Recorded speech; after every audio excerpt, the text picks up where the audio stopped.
ফয়সাল ভাই চাপেন, ফয়সাল ভাই চাপেন,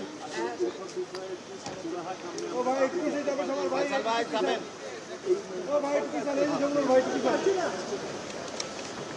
আগামী 12 তারিখে জাতীয় সংসদের প্রথম অধিবেশন বসবে এই নবনির্বাচিত সংসদে।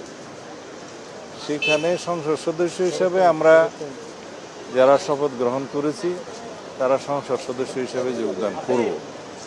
এর বাইরে সংবিধান সংস্কার পরিষদ নামে কিছু না থাকায় যারা তাদের সংস্কার পরিষদের সদস্য হিসেবে শপথ নিয়েছে সেটা তাদের নিজস্ব ব্যাপার, কিন্তু জাতীয় সংসদে তারা সেই হিসাবে অংশগ্রহণ করতে পারে না, শুধুমাত্র সংসদ সদস্যগণই অংশগ্রহণ করতে পারে। তো এখন সংবিধান সংস্কার পরিষদ নিয়ে যে সমস্ত আলাপ আলোচনা মাঠে ময়দানে হচ্ছে, বিভিন্ন জায়গায় সেমিনারে হচ্ছে বা ব্যক্তিদের বিবৃতিতে আছে, সেটা একটা রাজনৈতিক অধিকার হিসেবে তারা বলতে পারে, কথা বলার অধিকার আছে, তারা দাবি তুলতে পারে। কিন্তু অসাংবিধানিক কোনো কিছু আমরা জাতীয় সংসদে উত্থাপন করতে পারি না। আমরা বলেছি যদি গণভোটের রায় অনুসারে সংবিধান সংস্কার পরিষদ গঠন করতে হয় সেটা জাতীয় সংসদে আলাপ আলোচনার মাধ্যমে এবং গণভোটের রায় কার্যকর করার মাধ্যমে করতে হবে, এবং সেই ক্ষেত্রে সংবিধানের সংশোধনী আনতে হবে। সংবিধানের সংশোধনী আনলে সেটা সংবিধানে ধারণ করার পরে জাতীয় সংবিধান সংস্কার পরিষদের সদস্য হিসেবে শপথ নেওয়া হবে কিনা, কারা সেই শপথ গ্রহণ করাবেন, কে করাবেন, কোন ফর্মে করাবেন, সেগুলো সব ধারণ করতে হবে। তো সুতরাং এগুলো একটা দীর্ঘ প্রক্রিয়া, আলাপ আলোচনার বিষয়। আর ইতিমধ্যে আমি জানতে পেরেছি আজকে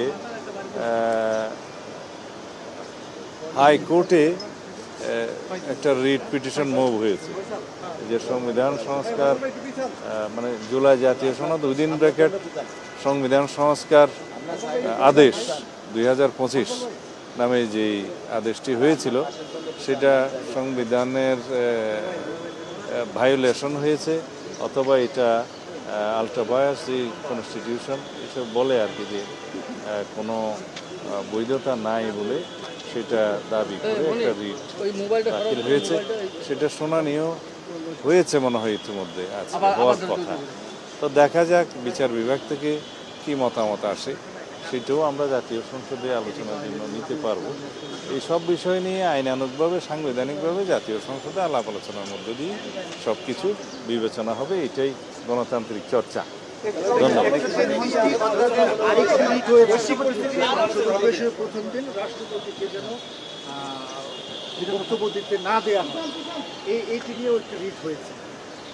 এটা আমার কাছে আমার ধারণা নাই এরকম রিট হয়েছে কিনা। রিট হতেই পারে, কিন্তু চিঠি দিতে পারে। আমরা তো বলেছি যে এই যে কথা বলার অধিকারের জন্য, স্বাধীনতার জন্যই তো আমরা জীবন দিয়েছি, দিতে পারে। কিন্তু আমাদের সংবিধান কি বলে, আমাদের প্রথা কি বলে, আমাদের ট্রেডিশন কি বলে, যে প্রথম অধিবেশনে সংসদে বৎসরের প্রথমে এবং নতুন সংসদ গঠিত হলে তার প্রারম্ভিক সেশনে প্রথম দিনে রাষ্ট্রপতি ভাষণ দিবেন। সেটা এখনো পর্যন্ত সংবিধানে বহাল আছে, প্রথা আছে, ট্রেডিশন আছে। সুতরাং সেই হিসাবেই হবে। কেউ যদি দাবি করে সেটা ভবিষ্যতে যদি সংবিধানে সংশোধন করে যে রাষ্ট্রপতি আর ভাষণ দিবেন না, সেটা তখন দেখা যাবে।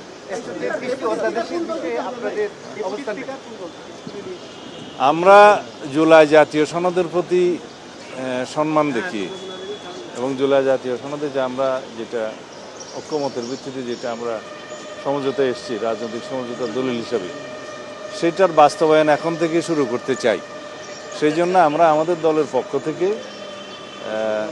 প্রধান বিরোধী দলকে আমরা মৌখিকভাবে আমরা সাক্ষাতে তাদেরকে অফার করেছি তারা যেন ডেপুটি স্পিকার তারা ঠিক করেন, এবং সেটা সংসদে স্পিকার নির্বাচনের দিন একই সাথে নির্বাচিত হতে পারে।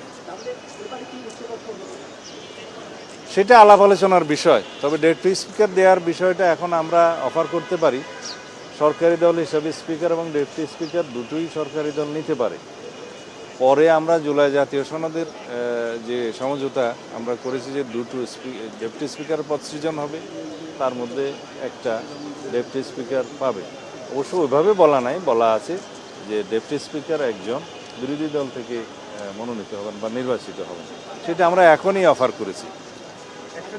এটা আমাদের একটা ভালো জেস্টার হিসাবে, গুড উইল হিসাবে আমরা অফার করি।